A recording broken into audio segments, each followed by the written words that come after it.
네, 안녕하세요. 이낙연입니다.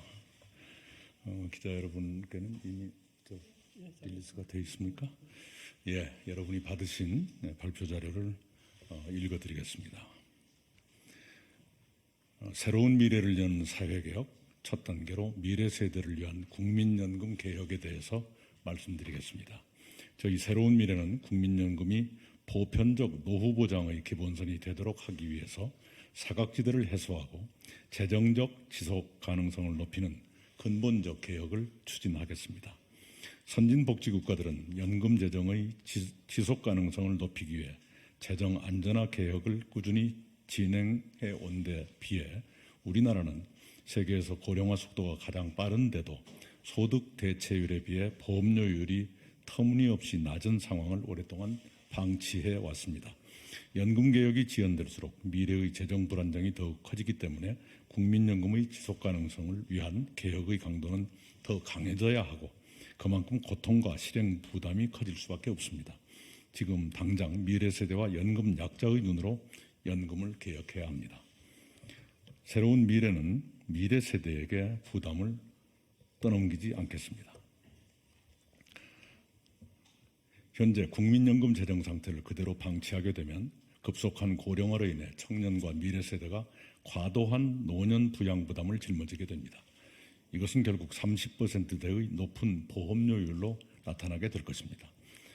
그렇기 때문에 5년 주기의 연속 개혁을 통해 추계기간 내 기금 소진을 방지함으로써 세대별로 책임지는 보험료율 수준이 최대 20%가 넘지 않도록 연금 재정을 관리해야 합니다. 국민연금 재정계산위원회의 필요 보험료율 계산을 보면 2093년의 국민연금 적립배율 1배를 확보하기 위해서는 2025년 17.86%로 일시 인상해야 한다는 계산이 나옵니다. 일시의 17.86%의 인상은 현실적이지 않습니다. 그렇다고 해서 미래 세대에게 국민연금을 부담으로 떠넘길 수는 없습니다. 점진적 보험료율 인상과 수급 개시 연령의 조정이 필요합니다. 현 세대의 책임을 키워 국민연금의 재정 안정성을 높여야 합니다. 국민의 경제적 여건과 국민 정서를 고려해서 국민연금 공론화위원회에서 보험료율 12% 인상, 소득 대체율 50% 인상안과 보험료율 13% 인상안이 제시된 것으로 보입니다. 1998년 이후 지금까지 오랫동안 보험료율이 9%로 고정돼 왔던 것을 생각하면 이것 또한 연금 개혁을 첫 발을 뗀 것으로 의미 있는 진전이라고 생각됩니다. 그러나 국민연금은 일회성 개혁이 아니라 연속 개혁이 필요합니다. 보험료율뿐만 아니라 의무 납부 연령이나 수급 개시 연령 또한 기대 여명이 길어지는 것에 맞춰 지속적인 상향 노력을 해야 합니다. 새로운 미래는 9%인 국민연금의 보험료율을 향후 10년 동안 15%까지 인상하고 연금 수급 개시 연령을 2033년 65세에서 이후 5년마다 한 살씩 높여 2048년까지 68세로 상향하는 안을 제시합니다. 이 새로운 미래 안으로 개혁할 경우 기금 소진 예상 연도는 2091년으로 늘어납니다. 국민연금 공론화위원회의 1안과 2안의 기금 소진 예상 연도가 2062년, 2063년인 것과 비교하면 훨씬 더 재정 안정성이 강화됩니다. 연기금의 투자 수익률을 기본 가정인 0.45%보다 0.5%포인트 이상으로 높여 연금 재정의 장기적 안정을 확보함으로써 장차 연금 재정 고갈로 인해 국민연금을 받지 못할 수도 있다는 젊은 세대의 우려를 불식시키도록 하겠습니다. 새로운 미래는 국민연금의 사각지대를 해소하겠습니다. 2022년 기준으로 국민연금 전체 가입자 2,199만 7천 명 중 납부 예외자가 306만 4천 명이고 13개월 이상 장기 체납자는 88만 2천 명이었습니다. 가입자의 약 18%가량이 연금 사각지대에 놓여 있습니다. 국민연금은 최소 가입기간 10년을 충족해야 노령연금을 받을 수 있는데 납부 예외자나 장기 체납자로 분류된 기간은 가입기간에서 제외됩니다.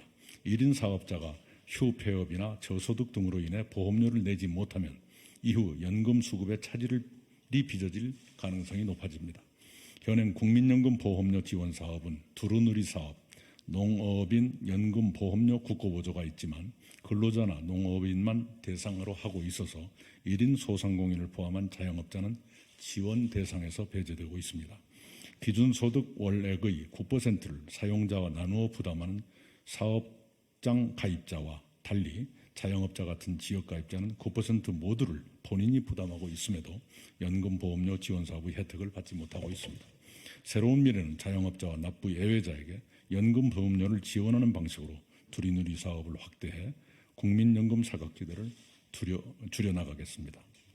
신규 가입한 자영업자도 법령에 정한 요건을 충족하면 연금보험료의 80%를 3년간 지원하도록 하겠습니다. 사각지대 해소뿐만 아니라 출산율 제고 목적에도 부합하도록 출산 크레딧을 개선하겠습니다. 국민연금의 현행 출산 크레딧 제도는 둘째를 낳으면 12개월, 셋째 이상 출산부터는 18개월씩을 추가로 인정하되 50개월을 한도로 정해놓고 있습니다. 우리나라는 첫째 자녀 출산으로 발생한 경력 공백 기간에 대해 연금 가입 기간을 추가로 인정하지 않는 유일한 OECD 회원국입니다. OECD 국가들은 자녀 1인당 최소 2년의 추가 가입 기간을 인정하는데 독일은 3년, 스웨덴은 4년입니다. 양육 크레딧 도입에 대한 요구가 나오는 이유가 여기 있습니다. 새로운 미래는 첫째 자녀 출산부터 출산 크레딧을 적용하는 것에 더해서 양육의 손길이 가장 필요한 시기를 고려해 국민연금 양육 크레딧을 보탠 부모연금을 도입하겠습니다. 둘째 아이부터 적용되었던 출산 크레딧을 첫째 아이부터 적용한 출산 크레딧 12개월에 양육 크레딧 36개월을 확대한 부모연금을 도입해 출산과 양육으로 인한 경력 공백 4년을 메워드리겠습니다. 또한 사각지대 해소와 군복무자 및 실업자 지원을 위해 군복무 크레딧 현행 6개월을 1년으로, 실업 크레딧 현행 1인당 생애 최대 12개월을 최대 24개월까지 확대하겠습니다. 이상 발표를 마치겠습니다. 네, 옆으로 가겠습니다.